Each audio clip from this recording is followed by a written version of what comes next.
Hello and welcome to the Zach Ratliff Show. I'm Zach. This is Steve. And I hope you all are having a good day. So this is our premium listener. Yeah, this is a premium listener experience right here. That's Adam. We don't have a mic for him, so he can lean in close to Steve if he's got something to say. That being said, he can Adam's lean been in close to my microphone. He can lean wherever he wants to, Steve. But that being said, Adam's been a guest on here, knowledgeable about the inner workings of the Texas Republican Party. We're going to get into some of that. First of all, let me start by thanking my sponsors, Mortgage Financial Services here in Texarkana, Elmwood Custom Goods, and Church on the Rock, Texarkana. That's churchontherock.org. Church on the Rock. We'll love the hell out of you. And so there you go. All right. I want to start off with the Texas redistricting and what we think that's going to look like. Adam, I know you sent me what we think the map's going to be, picking up a few seats for Republicans. And I just want to preface it with this. We're going to hear so much pushback from the media that, they're gerrymandering. That's what the Democrats do every time. So I listened to a few minutes of a hearing the other night on the redistricting, and what I'm hearing is the argument is actually that when all this was passed, when 2020 or 2021, they were saying that everything they're taking into consideration now to redistrict, they're saying that the Republicans took all that into consideration back then also. So they're saying this is unnecessary because you've already done it. Well, I don't know the truth. I don't know the reality. I wasn't there. They didn't invite me. I, too, am also not invited to the meetings a lot of times. I was busy. Yeah, there you go. One of the things that's important to realize is, because I keep hearing this a lot, is that this is not adding 5 new districts to Texas. That happens at the census. This is just redistricting some districts, and it's trying to draw them a little bit better, quit all the insane gerrymandering, which frankly is embarrassing to look at. Well, regardless of which party does it, and it has been the Democrat Party that has done it too. Well, and it's not just Texas. Every party that gets into power does it. California, New York, wherever you go. Yeah. I mean, that's what happens. That's how they coalesce power. Yeah, they tried to add a 6th district in Louisiana recently, and it looked like a lightning bolt. It started up in the Shreveport area, and it was jagged all the way down to like New Orleans. Yeah, and they tried because what they wanted to do, because they did need a 6th district. They drew it, and they were trying to make it a black majority district, and supposedly that's been unconstitutional, but it's been going on forever. And so the guy won that seat, but then they will redraw it in, I guess, 2030 or maybe this year because the challenges against it. So he has the seat. He is in the 6th district of the new 6th district of Louisiana, but that's why all these do that. They either do it around race or if they think they can get the most votes. Yeah. Well, listen, anything that's legal in Louisiana, I figure is generally illegal anywhere else just because of the way they do things. So. Yeah, and they don't realize it there. They have to move away and be away for a couple of years before they realize how. I know someone that's doing attempting to do some remodeling of some buildings and stuff in Louisiana and bring businesses there. And finally, they just stopped the project and they're selling the stuff. They're like, I can't do business. Yeah. I can't afford to pay off the people that I need to pay off in order to make this Mike work. Johnson is from Louisiana. That's our Speaker of the House. He's from Louisiana, so he's I mean, used to this stuff. I go to a meeting down there regularly. There's a thing called Think Tank Tuesday. Guess which day it's on? Tuesday. Tuesday afternoons, and it's really good food too. And food's great. One of the things that comes up constantly is how can they get them to finish I-49? It goes all the way to Shreveport, and you have to loop around some stuff, and then it goes from Shreveport north. Right. And so there is none. They've had it blocked out for years, but I'm guessing they haven't figured out how to scam something, or they haven't figured out how to line their buddies' pockets yet. And once they do that, they'll do it. But it's been going on a long time. And they've talked to different reps, different people. Oh, yeah, I tell you what, you get me elected, we're going to put that thing through there. And they don't. And when I look at our stats, Louisiana is one of the 26 states that listens to this show. So y'all email me, ZachRatliffShow@gmail.com. Let us know your thoughts on that. So, I mean, we're over halfway through the country now, boys. Get out. Yeah, so that's cool. Pretty cool. So anyway, back if you're from Louisiana, you know. Yeah. Hopefully, how corrupt your state is. They know. I mean, I wonder sometimes because we had somebody speak at the Bowie County Patriots recently, and he talked about he was at a meeting, and the guy that was talking, he said, you're treating a bunch of oil field people around the world, international stuff, and he said, you're treating the Arab-Israeli conflict like a problem, and it's not. It's not a problem, it's a fact. If you treat it like a problem, you'll try to fix it. If you treat it like a fact, you'll work around it. And in Louisiana, exactly right. most of the people I know treat the corruption, the malfeasance, the ball dropping, all that, they treat it like it's a problem to be fixed, and I'm not sure it can be in Louisiana. No. That culture there is just, maybe if they started calling them counties instead of parishes, maybe that's where they went wrong. That's where they went wrong. Get on board. Yeah, for sure. But anyway, back to Texas redistricting. So the redistricting, not going to add, but it will definitely impact the geography, the split of how you designate representatives. That being said, it looks to take away 4 to 6 Democrat seats and add those 2 Republican seats. And so, once again, and we're going to talk about this on something else in Texas, this is kind of the spoils of war, right? This is what victory brings. Is that not where you think? It should. Yeah. It should. It really. It's going to bring out to light who in our state legislature are real Republicans that want to do what the president's asking and what several people around the country are asking, versus who wants to play the games of the other party and say no, we don't need to do it. In that hearing I was watching the other night, it was the other day, but watching it late at night, there were some of these questionable Republicans that it sounded to me like they were against it to start with. So we'll see if it's actually going to happen. Yeah, that's what I figured was that it wouldn't. While we're on Texas, Do you know sign language? No, my wife does. Oh, nice. While we're doing this, let's even go a little more local here and talk about the Bowie County DA race is coming up, and so I've got, and it's going to be between the current DA and the assistant DA, Right. And I believe I've got them both. I'm in talks trying to get them both in here to talk about this. This is going to be big for our county, I think. I think so too. I thought Jerry Rochelle had never faced an opponent. I forgot that he had an opponent several years ago, and it was Jasmine Crockett.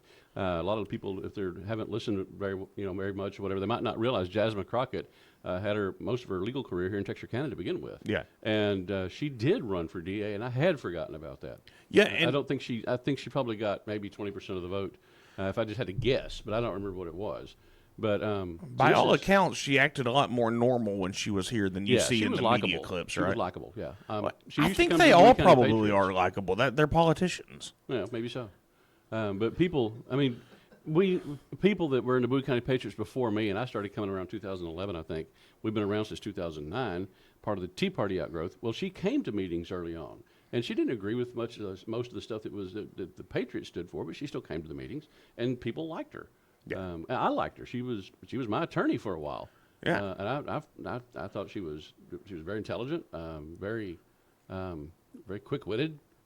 Well, and you can see that in the clips. Even though I don't agree with her, you can tell that she's got something to say, and she's quick enough to make it to say it. So, anyway, so we'll have the the DA and the assistant DA on once we can make schedules line up, because also they're doing a pretty important jobs around here, and we definitely don't want to take away from what they do. But that'll be in the next 3 weeks. We've I think got I can Kelly get them both Crisp scheduled for the Bowie County Patriots on September 11th. Okay. So that'll be obviously a Thursday night. So she's coming in that night. We'll try to get Jerry Rochelle's schedule too. He was there last week. Yeah, last week, and just got up and did like a little 2-minute intro, right? Whatever. But it'd be nice to have him come speak too, and I would love to hear both of them about what they have to say. Yeah, absolutely. I know that Kelly Crisp, she has a little thing that shows endorsements from law enforcement, and every single law enforcement officer I know at a city or county level is on there. It's an alphabetical order, so you can search it yourself. So she's gotten a lot of support. Right. I guess this is the first time she's run. Yeah, yes, I'll wait to go into some of that with her when she's here. But yeah, I think that's right. Okay, let's get to this. this thing talking about the spoils of war. This is from Johnny Midnight on X.com who's reporting it, but it's got a video of the guy saying this. A Mexican senator, like a senator from Mexico, not like a Mexican in the U.S. that's a senator. I mean, We have a lot of those. It's worth classifying. But an actual Mexican senator says, breaking, the president of the Mexican Senate just said they might take back American land based on 1830 maps. Mexico has sent illegals, threatened annexation, and called for violence. Mexico now isn't an ally. This makes them an enemy. That's a wild thing. As you said, though, we solved this problem in the Mexican-American War. Well, we solved it in Texas in 1836. Because the Mexican-American War was one thing, but the war of in Mexico, we took Texas. And Texas was a sovereign country for a while. And yeah, so and that's important. Just a little side note on that is the Alamo. If you say remember the Alamo, people say that's racist. Well, it's not, because who was on the outside of the Alamo? Mexicans. Who's on the inside of the Alamo? Mexicans. It was a civil war, and Mexican isn't how you look; it's where you're from. So we lived in Mexico, or this was Mexico back then. So I'm thinking, of course, I'm just a smart aleck. I think y'all might know that. Maybe your listeners have figured that out too. I don't know. Maybe we should make the Gulf of Mexico the Gulf of America. I was seeing that still big news on X last night. People in Canada are saying, "Oh, it's the Gulf of Mexico." Well, whatever. The other side is, we need Mexican workers to do the work in the fields, right? So who is pushing for them to come to America, and why are they wanting to come to America, for the work, or is there something else that's been going on for a long time? So what are the two continents in the Western Hemisphere? North America and South America. Okay. So are people in Mexico Americans? Absolutely. How about people in Canada? Absolutely. Okay. So Gulf of America could not be more inclusive. Yeah. Gulf of Mexico, it's like, what have you done? Right. What have you done for us lately? It's But Gulf of America, that includes everyone. That's true. All right, back to what you said, Adam. This is my thing with the whole, and I know you're being a smart aleck about it. When we hear about, we need these illegals to do the jobs Americans won't do, we've had that system in the past in this country. And who will pick the cotton? Who will pick the cotton because we don't want to. And then 600,000 U.S. citizens died to solve that issue. And so I had somebody ask me the other day, they said, where is white culture? I said, white culture was 600,000, the majority of which were white men dying to free black men. So there's never been a sacrifice greater for black men than by white men. So that being said, we solved this issue then. However, the same party, and everybody likes to act like parties switched, and they did not. The Democrat Party was pro-slavery. The Democrat Party started the KKK as a political enforcement wing. The Democrat Party was pro-Jim Crow laws. The Democrat Party is now pro-illegals working. The Democrat Party is pro-illegal immigration. This is a trend that historically has not changed. Now, I caught a lot of grief about it through some comments on YouTube, and then through people I know, like, hey, you're just so ignorant to the facts that you don't understand. And that, honestly, that it's hard for me to argue with people that don't know enough to know that they don't know.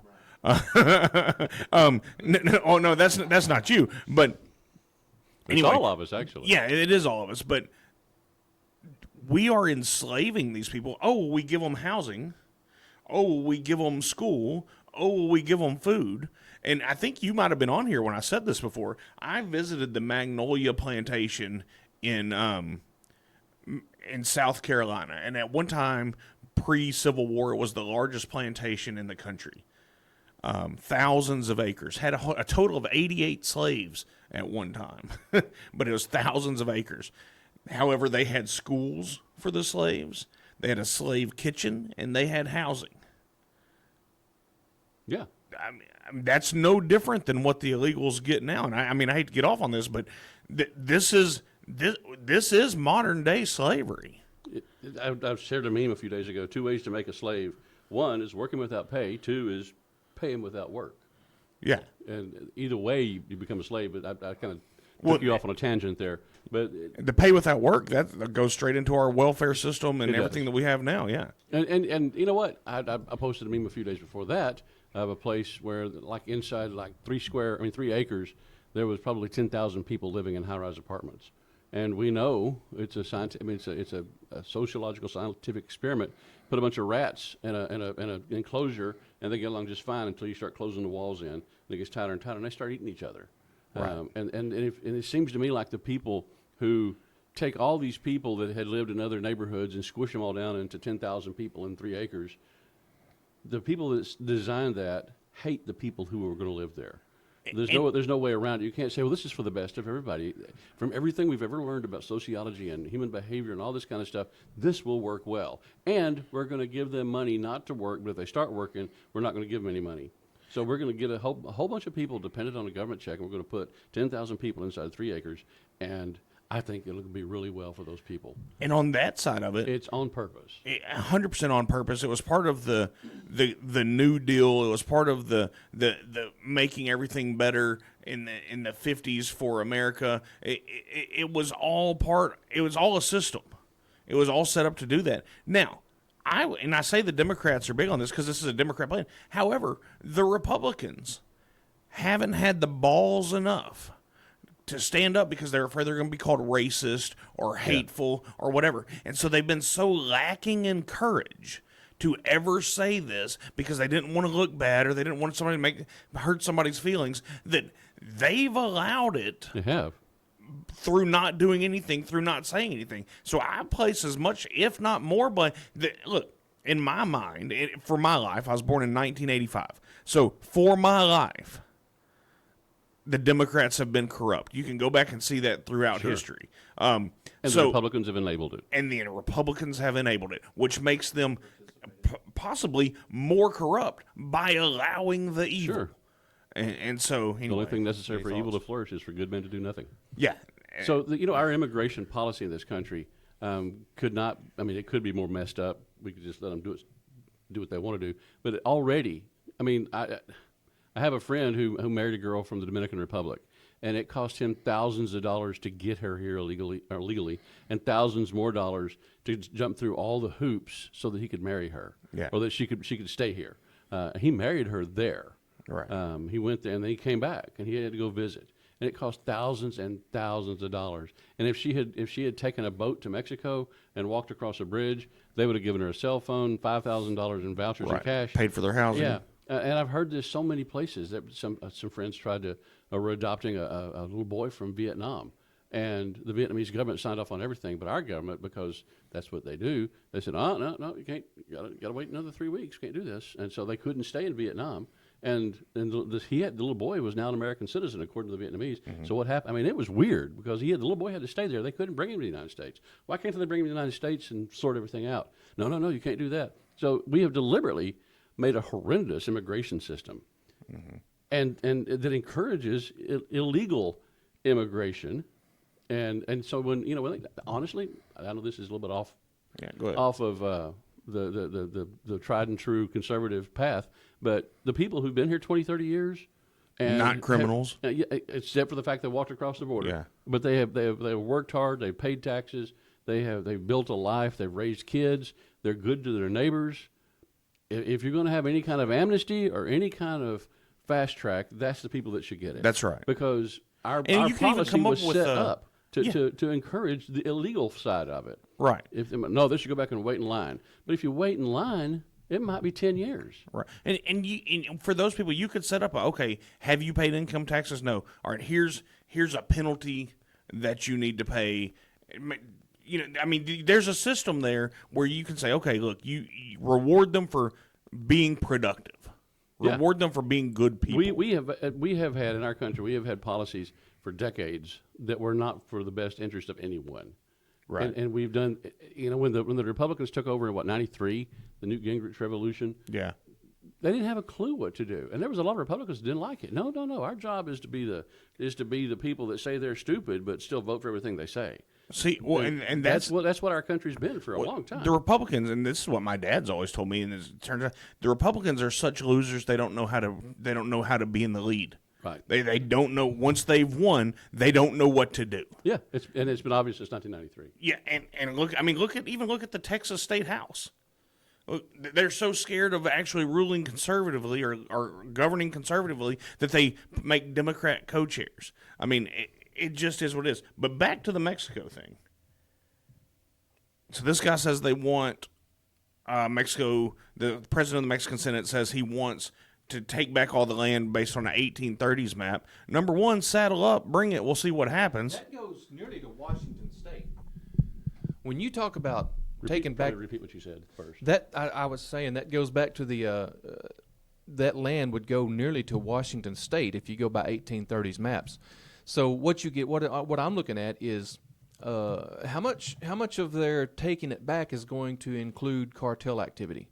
And that's kind of what I was meaning earlier when I said, or something else is going on. How much is the Mexican government influenced? I can't read that from here. I was just showing You're showing me the map. Yeah, so it goes to the north end of California, which is close enough to Washington as far as I'm concerned. Anyway, I have to wonder how much so is the 1990s cartels. just holding it up to the screen. You need a green screen.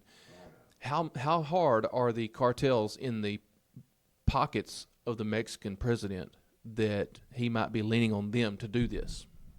Well, so here's my thought on that, which brings up something I've been saying for years, even before I had the radio show. I would say this, and it'd make people uncomfortable, but I'm good at that. I think here's how I would handle the whole immigration thing, fentanyl coming across the border, things like this, and someone like Donald Trump could. This is why I like Donald Trump, because he says wild things, but he kind of means them. Did he mean that? Right. So all you have to do is say, "Hey, look, Mexican government, here's what we're going to do. We're going to annex Cancun in that peninsula. We're going to annex Acapulco. And then we're going to bomb every drug field that you have with napalm. And we're going to bomb every oil." Trump said this? No. Oh. No, this is what I'm saying I would say. Yeah. Yeah. No, and this is what I'm saying that he should say. And we're going to bomb all your oil fields, and we're going to take away any remittances from America.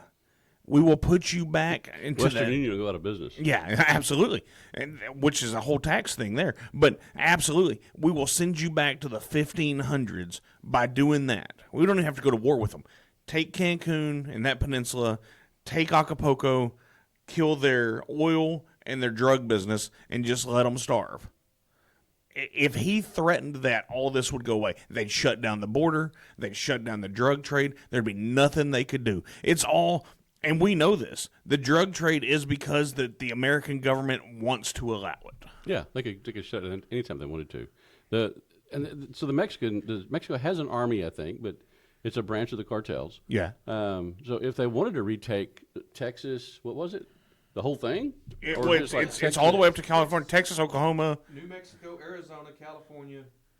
Yeah. So Even some of Colorado. Here, I'll pull it back up. So Utah. No, it's not Oklahoma, but yeah, I mean, well, here you can see. Oh, that's hilarious. So how are they going to do it? Yeah, I mean, it would have to be. President of the Mexican Senate just said they might take back American land. Yeah. So we mentioned this earlier, and we were talking about this stuff before the show. That how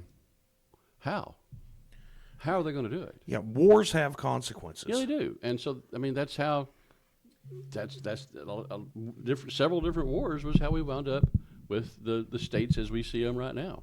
So what I'm thinking is there's a reason that we like to carry self-defense mechanisms on us, and I'm just saying, He's talking about guns. I'm talking about guns. If you're not sure, mandate freedom. However you got to get it. When are you prepared to protect yourself when something out of Mexico says, "Hey, we're coming to take your town"? And that's what's That's still still going on. Well, let me address that. And I've got a friend. This is like a third-hand story. I know somebody that knows somebody that knows something about this. So I've been told a story of a guy that one of his friends has a border ranch. And they were told, hey, and they kept noticing that the locks were cut off their gates, and they kept putting locks back on. Finally, they went to the gate, and there were armed Mexicans there. Like, hey, you're not going to lock these gates anymore. And so then that was reality. Well, from what I've heard, if you could just get them to close the gates behind them, that'd be great. Yeah. Because what they've been doing is coming and cutting the wires and walking through.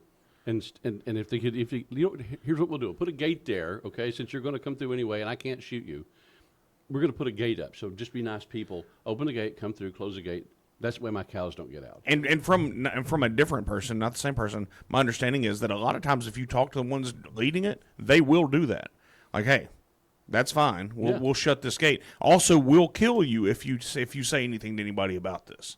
Yeah, that too. I mean, that's the Hispanics or the Mexicans come across that will kill people, not the landowners. Yeah, that's absolutely The Mexican right. Army has an active duty force of approximately 275,443, approximately that, as of 2025.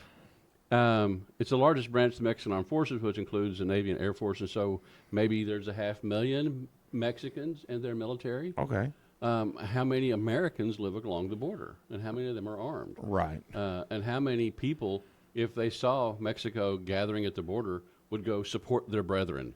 This would have been a great thing for Oath Keepers to do back when they were running. We had Stuart Rhodes from the Oath Keepers at the Wood County Patriots. Yeah, let's get into that here in a second. And he wants to relaunch that organization just because it helps people. Here, well, let me ask you this: Mexico is one of the BRICS nations. They've signed on to BRICS. What are they all stand for? Russia, India, China, Brazil, wanting a new Spain wanting a new worldwide currency that to fight the dollar. Mexico has signed on to that. So just think, which is dumb. Yeah. So if Mexico is trying to hurt us monetarily, flood us with cartel, right, and maybe being in Texas, and look, we're North Texas. I mean, but Highway 59 is a major drug platform for the country and is a major human platform for the country. Humans and drugs come through here. Yeah. And just being smuggled through here. And if you talk to anyone in law enforcement, they'll tell you that. That reminds me, a few weeks ago we went to Florida, and on the way down there we passed a U-Haul truck that had been pulled over by a highway patrol of some sort, and they were unloading a bunch of people out of the back of that U-Haul. Looked like a family moving and couldn't afford to drive a vehicle with the U-Haul, but I think something else. It's wild. And look, once again, when you get away from laws and you want to have all this sympathy and feel, this is what you allow. If you stick to laws, you're more compassionate. I'm too compassionate for people to allow illegal immigration because people being hauled in U-Hauls. It was 102 yesterday before it rained. You're going to stick people in a U-Haul, they're going to bake like an oven. So anyway, okay, we'll get off the Mexico thing. But this was just it's a ludicrous thing. I don't know. I have no idea what he's trying to accomplish with that. And I don't either. But once away, we have to understand as a country, we're under attack from every other nation in the world. We are king of the hill. We're the kid on top of the jungle gym, and everybody's trying to pull us down. Back when you could actually play at school and maybe get hurt. We're that kid. We're fighting off the rest of the world, and no one wants to acknowledge it. And as Peter Griffin in Family Guy says, it just grinds my gears. It's just one of those things. All right, let's talk about Oath Keepers and how Stewart came in yesterday to the Bowie County Patriots meeting, and I'll be honest, it wasn't Adam, it was whoever was sitting. JP was sitting beside me, and so as you know, I use Grok as the AI I use. So I grokked Oath Keepers. Of course, it said, I'll tell you exactly what it said, which I think was hilarious because I knew there's going to be some liberal tilt on what it said that Oath Keepers are, right? And then just how they've been maligned by the media. It says, so this is according to Grog. The Oath Keepers is a far-right anti-government militia organization in the United States, founded in 2009 by Stuart Rhodes, which is who was here last night. It primarily recruits military veterans, law enforcement officers, and first responders, urging members to uphold their oath to defend the U.S. Constitution, which that is true, that part of it. But the whole far-right anti-government, it's putting such a negative connotation on that. If you've sworn to uphold and defend the Constitution of the United States, I can't see how you're really spinning that to be anti-government. Right. So then it goes on. This group promotes the belief that the federal government is part of a conspiracy to impose a new world order. I never heard him say anything about that. He didn't. I met him, I think, about a month or so ago at an event. He was the panel speaker after a movie that we watched, documentary rather, and then saw him again 3 weeks ago up in, I think, Sherman, Texas, and he was the main speaker. And we met at the other one, and so we both got there pretty early, so while we were eating before the event, we had a chance to talk a while, and I got him on the schedule for the Bowie County Patriots, and he's a very likable guy. Yeah. He supposedly, he orchestrated a bunch of violence on January 6th. He never went into the Capitol. Some of his people did. And they went in support of police officers. They didn't. They talk about it's a very violent group. They've never had to have any violence.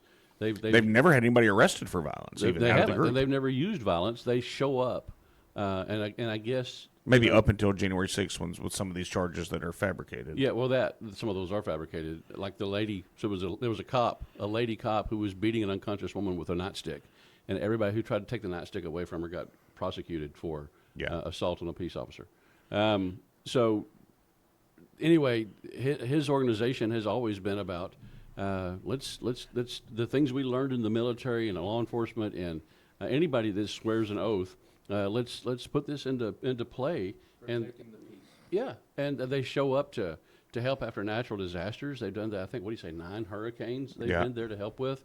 And even this latest Texas flood, they were down there. Yeah. And he started it's not crying. An active organization right now, but a lot of his people were there. Yeah, he started crying last night talking about the bodies and the children they were finding. This is a guy who cares about people and about his country from what he presents, right? And so he was arrested for whatever insurrection for January 6th. He was put on pretrial confinement. There's some heinous crimes going on in this country, especially by illegals, and they are released on bond, or on bail.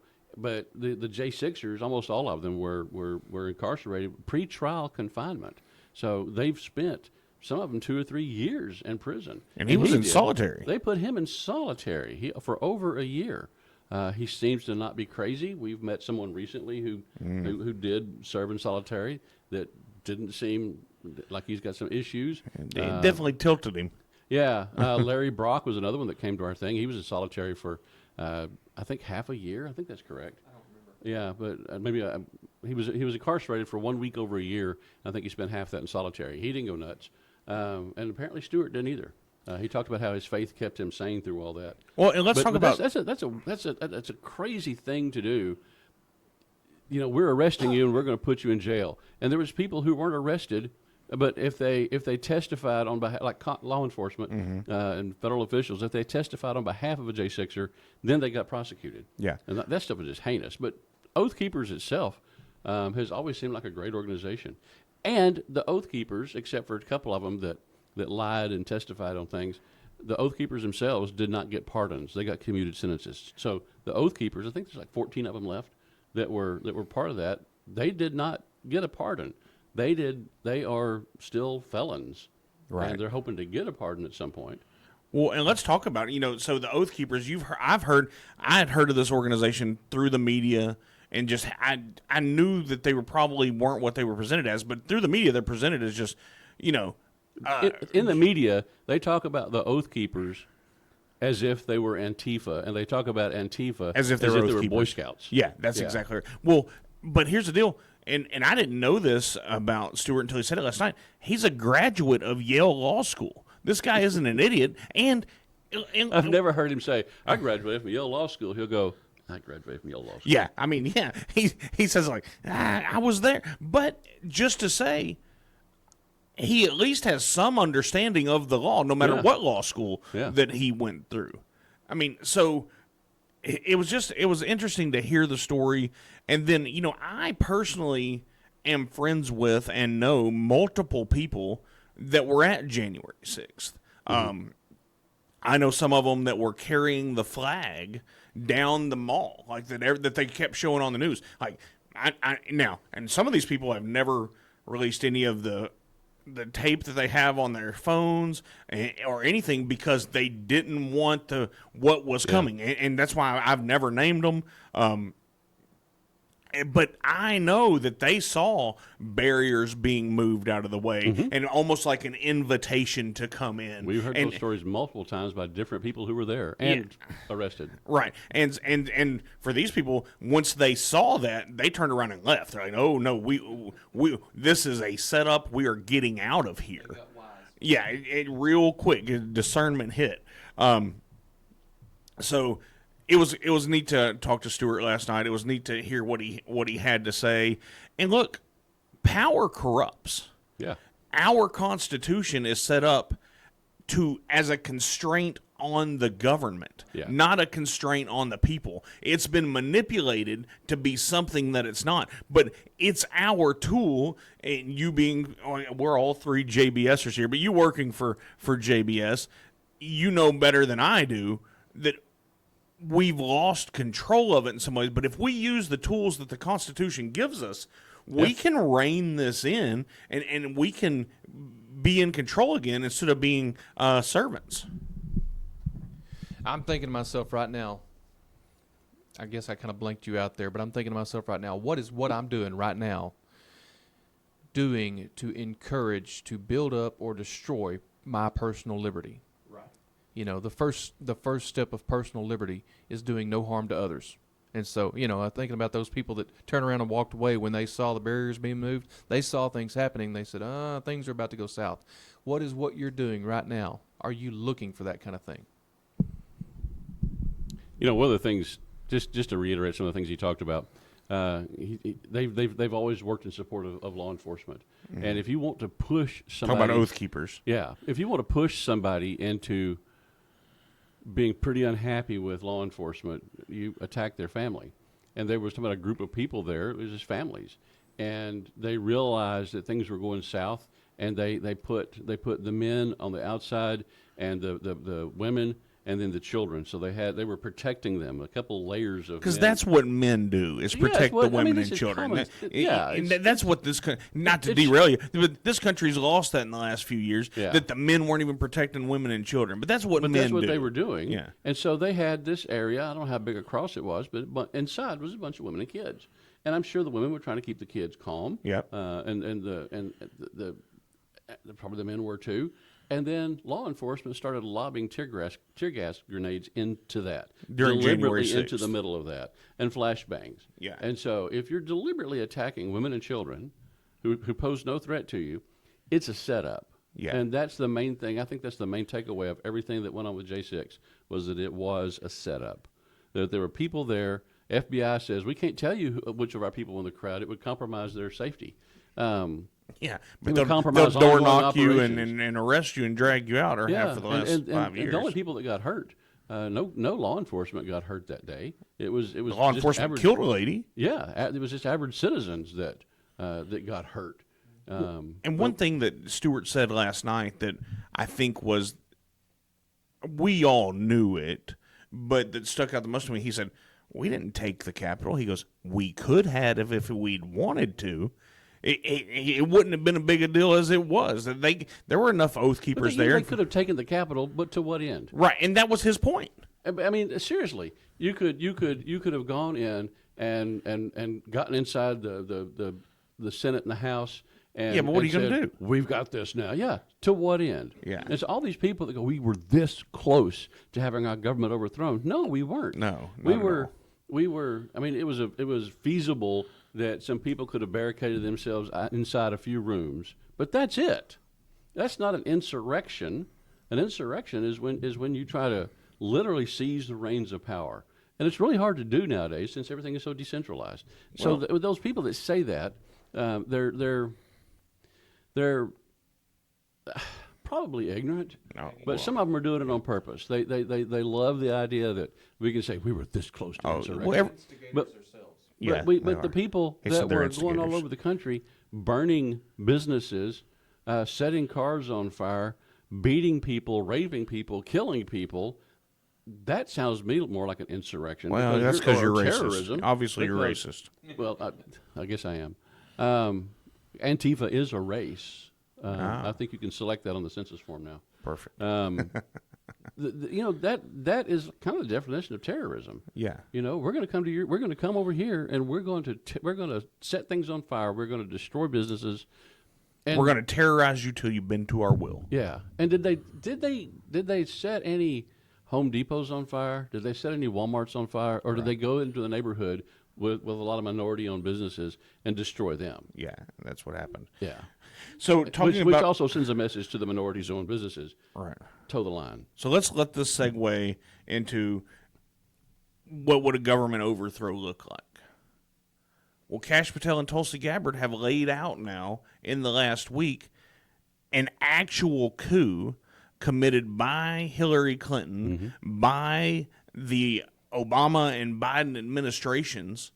Still not sure Biden was much involved in that. Yeah, Biden, maybe not, but because this was 2016. Hey guys, are we going to do the overthrow thing again today? Yes. Yeah. You want some ice cream? Yeah, I don't mean that in a but nice definitely, definitely going into the 2016 election, it's now been declassified, showing that, hey, and then some of these records, this is how you know there are patriots still on the inside of these organizations. They found burn bags hidden with records in them that nobody knew about until you finally get a Kash Patel in there. Then a whistleblower is like, hey, you might check this closet. There's some stuff that you're going to want to see in there. So there's people on the inside. There are good guys on the inside that have been waiting. Yeah, and that's good to know. For hopefully there are more of those than we think there are. I think there are. Honestly, over the last month or two, I guess, all the things about, there is no Epstein client list, and he killed himself, and all these different things that have come out, we've been pretty disappointed in some areas in the administration. And it looks like right now the only one that is doing what they said they would do is Tulsi Gabbard. Well, but now Kash has come out on the FBI stuff with the Brennan stuff and the... Yeah, but he also was one of the ones that said that there's no Epstein client list too, right? Yes. And I don't think there is a client list. I think there will be evidence that comes out. Just a little Zachology. Well, I think there's more at play than a diehard 100% client list. Well, I think there's a great deal of evidence out there. Maybe not a book with a list in it. Right. But this information, people go, well, is it even there anymore after the Biden administration? But I think the same people that are hiding the burn bags can make a USB drive of these that's files. Right. So and I don't think it's still there. I agree. But Tulsi Gabbard's kicking butt lately. Tulsi Gabbard, kudos to her. And by doing it the way she's doing it, she's putting her life on the line. Look, they tried to kill Trump twice. Yeah. That we know of. That we know of. That's a good point. And she's putting her. I said that's a good point. Yeah. Sorry. But she's putting her life on the line. I believe they're feeding this to us so that we can digest it at a little bit of time before. Hopefully, this is what I want to believe. How about that? Yeah. I don't know that this is what's happening. Once again, they don't invite me to the meetings. I believe we're getting this at it as they can show it, as they can give it to us, so we can digest it. So that if they have the opportunity to drop the hammer, they can. Now, I don't believe Obama will ever see a day in jail. I don't believe some of the higher-ups ever will. I believe there will be high-level guys, but not as high up as an Obama or a Biden or even, their Secretary of State. I don't think any of those, a Clinton, I don't think any of those go. I think heads under them will roll. On the other hand, 2016 to 2020, all the people that were some of this evidence was coming out. Well, there's no way that they'll ever arrest Obama. There's no way they'll ever arrest Hillary. Several of these, but you know what? Starting in 2021, when they actively went after, legally prosecuted a former president. That's true. You know what they did? They set a precedent. Yeah. If you can legally, if it's okay to go after one president, it's okay to go after all of them. Yeah. And that might be a thing too, because again, we've seen our elected officials betray us many, many times. Yeah, every chance they get. Yeah. And here's what I think on that. I believe most of these guys and girls, men and women, go into it with good intentions. But you know what your grandmother always told you? Good intentions pave the way to hell. and so they get in there and they get swayed by money and power. Look, power. Or they get compromised. And what's the Bible say? The love of money is the root of all evil. Yeah. It doesn't say money's the root of all evil. It says to love it. And so once you love the power, and I can't say I would be any better. You know, yeah, I'm gonna. You would. Yeah, maybe. I would like to think I am, but hey, do some stock trades. Okay. Oh, look at this. Well, I can set my brother up and have him run because I know what's happening. But that's not really wrong. This is what everybody else is doing. I can see how that would be. And then even on the political side, you know, when I was toying around with candidacy and stuff, I had a couple of well-to-do people contact me and say, hey, we're the reason so-and-so was representative of the U.S. in this area, and we can make that happen for you. Mm-hmm. I mean, this is a real conversation I've had in people's living rooms. Yeah. Just remember us. And right then, it was a real thought of, this is how it happens. Absolutely. This is, and I like these people. Consider one somewhat a friend.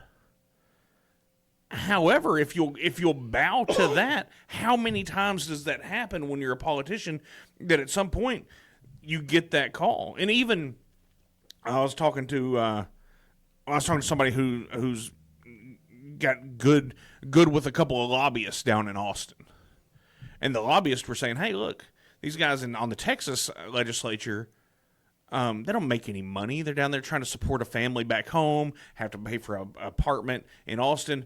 But if I can slide them a couple of meals a week and then take them to the country club to get out to get some golf and then pay for a membership here and they can go just use mine and all of these things, then when my vote comes up, just give them a little ring. Hey, it's been good eating with you. I'm glad you've enjoyed my membership that's in my name that they just let you use. You know, in Austin, and it's elected officials, so it's a little different. I know I've been in. I used to work for a computer company. We did high-end networking stuff, and so we would be in doctors' offices, like a little private practice thing, and When those existed. Yeah, and so go in. You know, at lunchtime. There's a lot of food because there's a rep from a pharmaceutical company there, and the people who work there go, come on in, there's plenty of food, and the rep is going, I'm not saying anything to them, but I guess come on in. So the rep looks resigned, but that's his job is to show up and bring $300 or $400 worth of food to this office. And in Austin, I heard this more than once. Go to visit a state rep's office or a state senator's office, especially the state reps because there's 150 of them, and their employees going, is somebody feeding us today? Or are any lobbyists going to feed us lunch today? Or do I need to go to the cafeteria?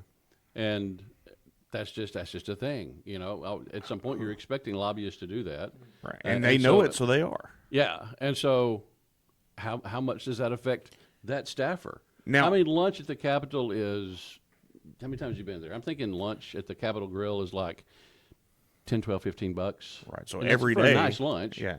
But if you're doing that, you know, if you're making $15 an hour, then you didn't work. I mean, you only got paid for 7 hours a day instead of 8. Somebody's buying you lunch.